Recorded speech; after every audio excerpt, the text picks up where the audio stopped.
One of the things I enjoy doing when we get into each season is doing a preview episode for the anime cast.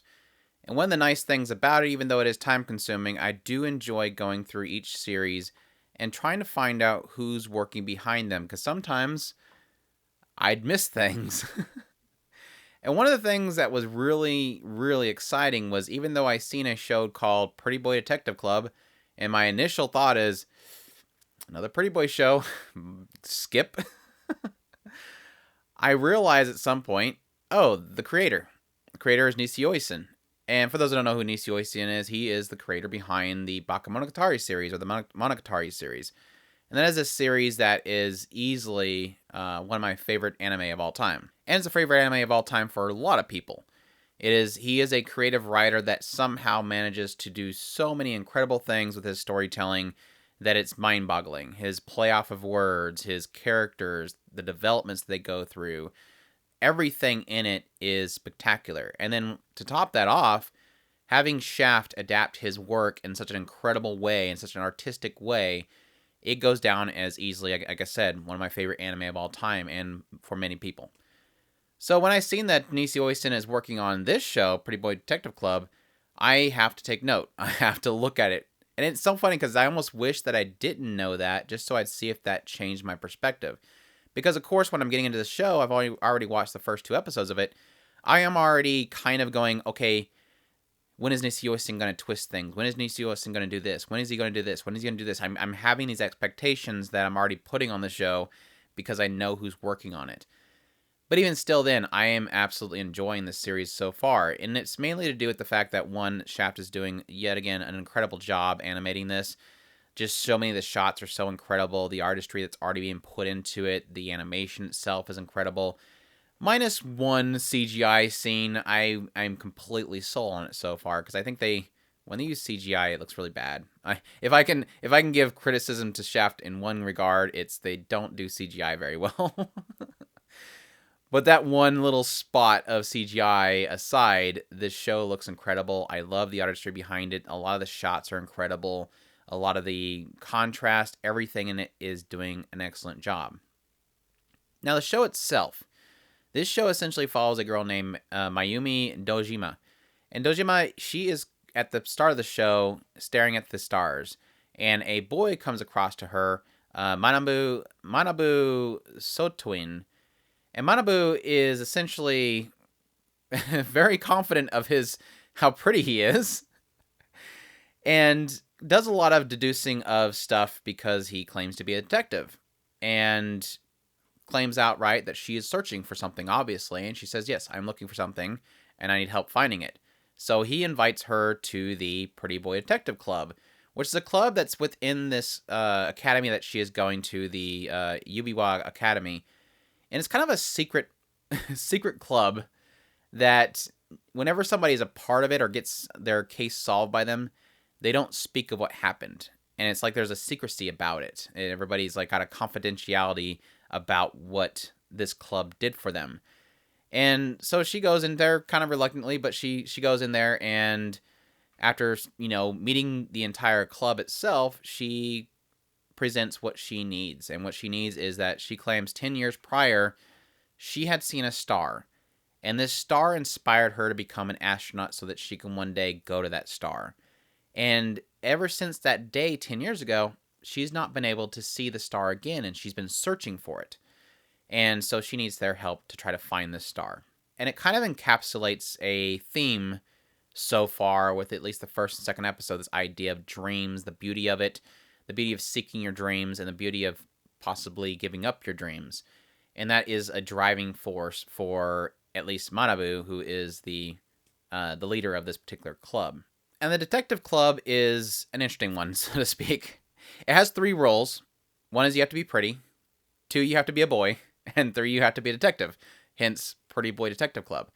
And within this club itself, we have several key and very well-known people within it. We have Michiru, who's like known as being a very rough kid, shouldn't be involved in school.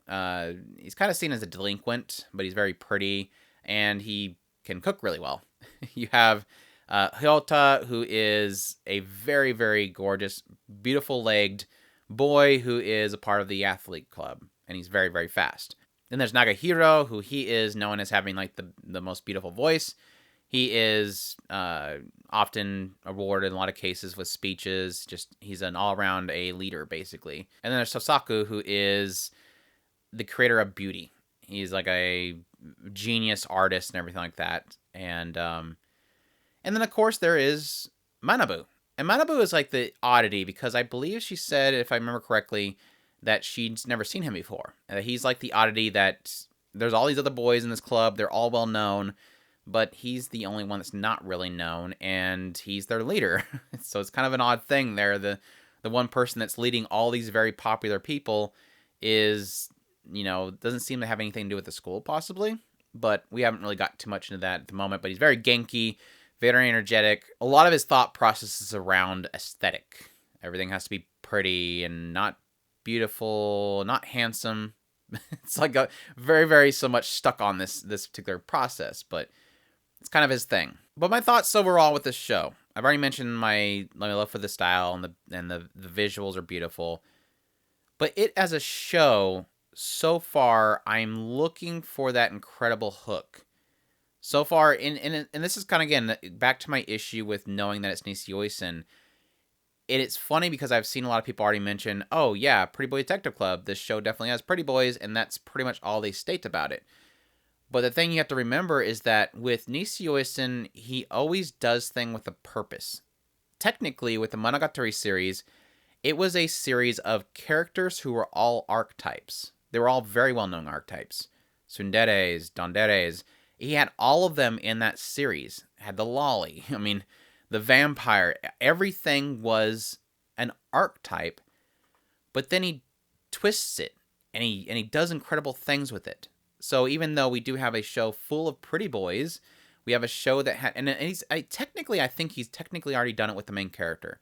Because that was a joke that we made when we were doing the previews, is Chris immediately pointed out, oh no, we possibly have a Bricks character. And for those who don't know what Bricks character is at the Otaku Spirit Anime Cast, our ongoing jokes with the more pretty boy shows where it has one female character main, basically the reverse harem, is they always have the female main character be a Bricks character, that they're dumb as bricks. They don't do anything themselves. They don't have personality. They don't think for themselves. They just let the pretty boys drag them on, and there's nothing to them. It's basically the reverse of a milquetoast main protagonist boy character. And very quickly, when Mayumi shows up in the club itself, and she sees all these pretty boys, and they talking about beauty and everything, she immediately lashes out with a hatred for beauty. And this shocks all of the boys, and then they all, of course, start laughing because she just basically lashed out at their leader, and they claim that pretty much everybody has the same feeling. And it was at that point in which it was like, okay, we're already doing it. We already had this girl have an outburst. She doesn't like the beauty of her eyes. I'm assuming that a lot to do with the eyes has something to do probably with her dream, but we'll probably get down to that eventually. But she's already lashing out. She's already has a personality. She's already kind of demanding things. So she's already breaking away from that mold of what, again, we call the Bricks character. I haven't seen that quite yet with the other characters, and that's my only concern so far. Like I said, Nishio-san has a habit of having archetypes, but then breaking them or twisting them. And unfortunately, so far with these characters, I haven't really had that moment with them, and I don't expect it to have it happen in such a short period of time. But that's my hope, and that's what I'm shooting for, and that's what I'm expecting, and I cannot wait for that. That's what has me already hooked in the shows, because I'm already seeing technically him doing this with Mayumi, and I'm excited for what he'll do with the other characters, especially, Manabu, who seems to be has the most mystique about him. The main plot key so far, though, is centered around Mayumi and her seeing this star. And they've already kind of given a possibility of what that star could have been and where it went. And it's kind of getting pretty crazy with that. And I'm really curious as to where that will go from here. It's kind of shooting in the realm of wow, that's a stretch. I didn't really think they're going to go that direction. And if it ends up being that's what they're going for, I'm really curious as, again, where that would take it and how more grand scheme the story will end up being than just a basic girl with a dream and the goofy and the almost childish nature of that dream and seeking it out. With all that said, I'm really super excited about this series. I may possibly cover this one on a weekly basis. We will see. I will give it up to if the third episode does something incredible. But so far, I am really enjoying it. I am excited for where it will go from here. Admittedly, I think that a lot of my enjoyment of this show so far is me looking into the writer itself. And that might not be the case for most people if you're not either familiar with Nishio or like his work in general. You might not have that same feeling as I do. But that is my feelings for it. So the director is doing a fantastic job too. It's Akiyuki Shinbo, who of course did March Comes in Like a Lion and the Monogatari series. We also have the character designer is Kinako, who Kinako was known for doing the Gatchaman Crowd series, which I also really enjoy. But really incredible people working on it. I'm really excited for where it's going. Hoping that Nishio knocks it out of the park again for me. But that's my thoughts on Pretty Boy Detective Club or Bishounen Tanteidan. And I hope you guys enjoyed my impressions. If you did, please leave a like, comment down below, let me know what you thought. And as always, I thank you all for watching. Please subscribe if you haven't already, and y'all take care.